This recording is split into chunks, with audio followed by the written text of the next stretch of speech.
2-3 மாதம் 2 மாதம் ஆயிடுச்சு. ஆனதுக்கப்புறம் ஒரு ஃபங்க்ஷன், ஒரு காமன் ஒரு ஃபங்க்ஷன். இன்னும் கரெக்டாக சொல்ல போகிறேன்னா அது வந்து அம்மா எம்என் ராஜம்மாவோட ஏதோ அவங்களோட சம்மந்தப்பட்ட ஒரு ஃபங்க்ஷன். அந்த ஃபங்க்ஷனில் பார்த்தீங்கன்னா நாங்களாம் பேசிட்டு இருக்கோம். விஷால் என்ட்ரி எனக்கு சுருணாது. யார் முகத்தை காலமுறை பார்க்கறான்னு நினைச்சோமோ அந்த முகம் நிற்கிது. நான் முகத்தை திருப்பி அக்கா போயிட்டேன். விஷால் வந்து ஃபங்க்ஷன் அட்டன் பண்ணி போயிடுவாருன்னா சச் அ நைஸ் ஸ்டோர். அந்த மாதிரி இந்த மாதிரிலாம் அங்கமான கேட்டு வரும். ஃபங்க்ஷன் வந்து தூரத்தில் என்னை பார்த்தோன்னே அத்தனை நான் கூத்துக்குன்னு வந்து நேரம் கையை பிடிச்சிட்டு சொன்ன ஃபர்ஸ்ட் வார்த்தை சாரி.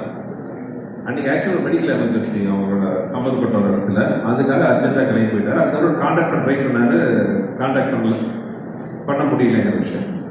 சார் சாரி சார், நீங்கள் எப்போ சொல்லுங்கள், நான் வந்து உங்களை மீட் பண்ணுறேன் அப்படின்னா. அன்றைக்கி ஆரம்பிச்ச நட்பு தான். அன்றைக்கி ஆரம்பிச்ச நட்பு. அதில் அந்த மீட்டிங்க்கு அப்புறம் அப்படியே பழகும் போது தெரிஞ்சது என்ன ஒரு நல்ல சூழ்நிலை. அதாவது எத்தனை ஹீரோக்களை ஒர்க் பண்ணியிருக்கேன். கார்த்திக் சாரை எப்பவுமே என்னோட அண்ணன் சொல்லுவேன். இந்த நட்பு ஹீரோ வந்து கார்த்திக் சார் வந்து என்னோட அண்ணன்னா, என்னோட தம்பி வந்து சார். அதுக்கப்புறம் ஆரம்பிச்ச நட்பு தெரிஞ்ச வரைக்கும் தோணுது. ஸோ சண்டை சொல்ல நான் ஆரம்பிச்சுட்டா அப்படின்ட்டு அப்படிதான். ஆனா எங்க குடும்பத்துல ஒருத்தர் மாதிரி தான். உங்க பிள்ளைங்களுக்கு கூட ஒரு அன்பான ஒரு மாமா தான் இல்ல, விஷால் மாமா தான். ஸோ விஷால் சார் உங்களுக்கு வந்து ஞாபகம் இருக்கா அவரோட ஏற்பட்ட அந்த நட்பு? அதை பத்தி ஏதாவது ஷேர்? இல்லை, எனக்கு கொஷு வந்து என்னோட close friend Sundar sir. First கதை சொல்லும்போது ஒரு டவுட்டில் தான் கேட்டேன். வேற கதை சொன்னீங்க. அதுக்கப்புறம் வந்து அப்படியே கண்டினியூ ஆயிடுச்சு. ஏதோ வந்துருச்சு.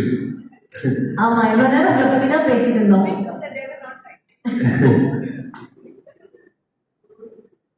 It is a bonding. I deserve to be part of that family. எனக்கு அந்த 2 பொண்ணுங்களும் பிடிக்கும், குஷும் பிடிக்கும், சுந்தர் சாரும் பிடிக்கும். I feel that I'm part of the family. Definitely you are. Yeah. And that's such a nice feeling, right? Yeah. They are always there. எப்பவுமே வந்து பாசிட்டிவாக ஃபோன் பண்ணி கேட்பாங்க. என்ன பண்ணுற, என்ன பேசுகிற. குஷ் வந்து நான் எழுத்துட்டேன் நடிகை சங்கத்துக்கு. குஷ் நீ வரணும், நடிகை சங்கத்துக்கு வரணும். சரி, ஓகே, வந்துடுறேன்.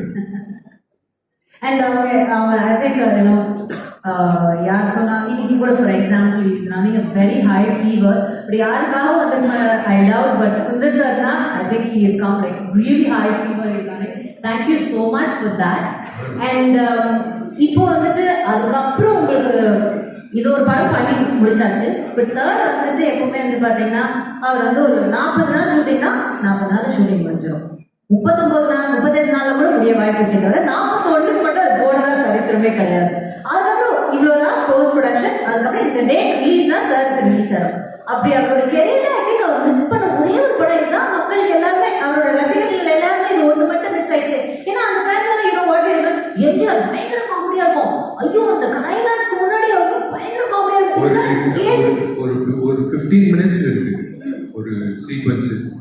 நானு, சந்தானம், ராஜேந்திரன், மனோபாலா சார்.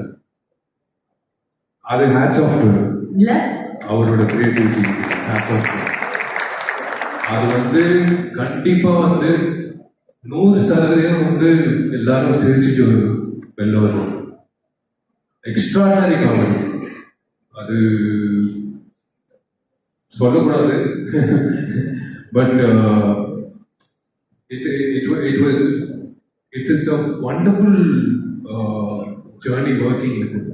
அதுக்கப்புறம் அவ்வளோ படம் பண்ணிட்டீங்க. அதுக்கப்புறம் நீங்க 2 படம் பண்ணீங்க. அண்ட் நீங்க சார் சந்தானம் சார் காம்பினேஷன் ஆக்சுவலா இந்த படத்துல அது ஒரு சந்தோஷமான விஷயம். ஏன்னா ஆக்சுவலா இந்த மதகஜ ராஜா டைட்டில் நாங்கள் வச்சது வந்து ஆக்சுவலா வேற ஸ்கிரிப்ட். ஆக்சுவலா ஒரிஜினல் நாங்கள் ஆரம்பிச்ச படம் வேற. பட் அது கொஞ்சம் டஃப்பான ஸ்கிரிப்ட். ஹீரோ வந்து 3 கேரக்டர் அப்படின்னு ஆரம்பிச்சோம்.